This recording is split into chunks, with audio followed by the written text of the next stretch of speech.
We got as sick of a doubleheader as we can get on Friday night. Starting off with UCLA hosting USC for the rematch of the year, to be honest. I know we've been hyping up Long Beach versus UCLA, and when they see each other again, that's for sure going to be fireworks. But after what we saw on Tuesday night, I would be shocked if this match isn't just as intense, isn't just as chippy, isn't just as incredible as we saw on Tuesday. Following that up with Hawaii hosting Pepperdine once again. Incredible doubleheader, dude. Like, it'll be back-to-back games overlapping by a little bit.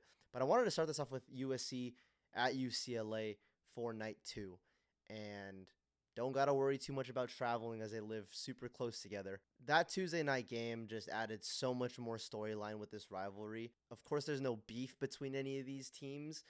But in terms of competitiveness and a competitive, hostile environment that Pauley Pavilion's going to bring, if USC isn't coming into UCLA with that mentality of we have to go out there and, for lack of a better phrase, go to war, it's going to be a long night for USC.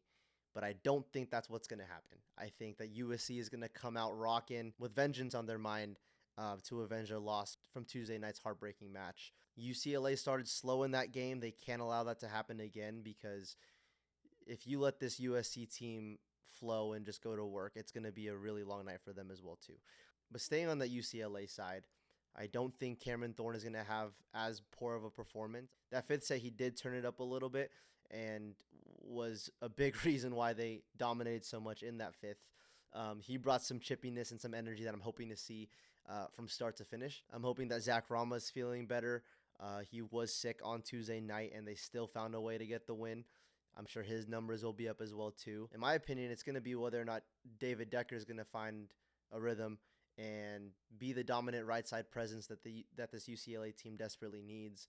And we know what we're going to get from Sean Kelly as well too. And so that's that for UCLA. Will Decker perform? Conley's been doing fantastic, and we kind of know what we're going to get from everybody else. I think that it needs to be a well-rounded performance from UCLA for them to come out on top again against this USC team. For USC, Dylan Klein needs help, and yes, Wesley Smith hit incredible on Tuesday with 11 kills as well too, but they're gonna need to be a lot more well-rounded to take down this juggernaut that is UCLA. Even though Dylan Klein is dominant and was dominant on Tuesday, it's not gonna be enough, and it showed. Right? It can't be a one-man band 1v6 against this UCLA team. Blanchette's going to have to spread the floor around, find his hitters, and those hitters are going to have to go out there and execute too. Sterling Foley needs to be that OH2 that they can depend on. And Parker Tompkinson has to be dominant as well too if they want to find success on Friday night. But as we saw on Tuesday, this isn't going to be a walk in the park for UCLA, even though they are at home. USC is going to bring it. They have the roster to be able to go take down the best team in the country. It's just a matter of, will they be firing on all cylinders? And if not, it's going to be tough. But I think regardless, we're going to be in for a lot of really good volleyball.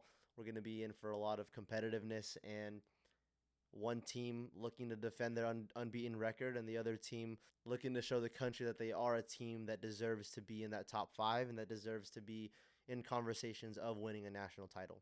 Going on to that Hawaii match, I mean, I've been trolling with Joe McCurdy, JTM Volleyball, about night 2s in Hawaii, and will teams be able to bounce back after spending so much time in the sun at the beach, blah blah blah. I think it's going to be tough for Pepperdine. Hawaii's going to come out firing a little bit more. There's no way that a top outside like Adrian Rohr is going to allow himself to have 2 poor performances at home. He came into Wednesday night as the number 6 most efficient hitter in the country. In terms of law of averages, I don't think he's going to have another poor performance. Louis is going to do what he does. He's been fantastic. He was awesome in that game the first night. Kainoa Wade found his groove there late at the end and dominated in that third set. One of the best performances in any set that I've seen all season long. But Hawaii needs to find their middles more. And yes, it has to do with passing and serve receive, and Pepperdine is for sure bringing the heat on that service line. But Justin Todd played incredible in those first couple of sets, and then at the end when the points mattered a little bit more, they shied away from it, and because they're so pin heavy, it was really easy for Pepperdine to load up on that left and right side to slow them down. Tread's going to make adjustments, and I think they're going to be just fine. And at home with the Stan Sheriff Center rocking leading up for next week's Outrigger tournament, they have to figure it out now because the Hawaii team that I saw last week wasn't the Hawaii that showed up on Wednesday night. And if they show up again like the way they did against Pepperdine, there's no shot that they're going to win against any of these other top 5 teams. And for Pepperdine, Cole Harkey is that guy. I mean, absolutely unstoppable on that right side, both front row and on that D ball. Freaking incredible. His serve was on. Jose Gomez was incredible and got overshadowed a little bit because Cole Harkey is just so big and dominant. But I think he hit better than Cole did that night. He's going to have another performance just like that if they want to go back to back and sweep Hawaii at home. And then Ryan Barnett's going to have to figure it out a little bit more too. He's been a little bit under the radar in terms of efficiency, but he had some really good kills back row the other night, and I think he's going to be just fine. Jacob Riley is one of the best liberos in the country. The way that he was dotting up that Hawaii offense, picking up everything in that fourth set, and setting really well out of system, giving his team opportunities. That's what they're going to need once again, and leading that defensive charge against a super offensive Hawaii offense. But yeah, let me know what you guys think. I wanted to do more of these pregame and postgame. I'm curious to see what you guys have to say in the comments.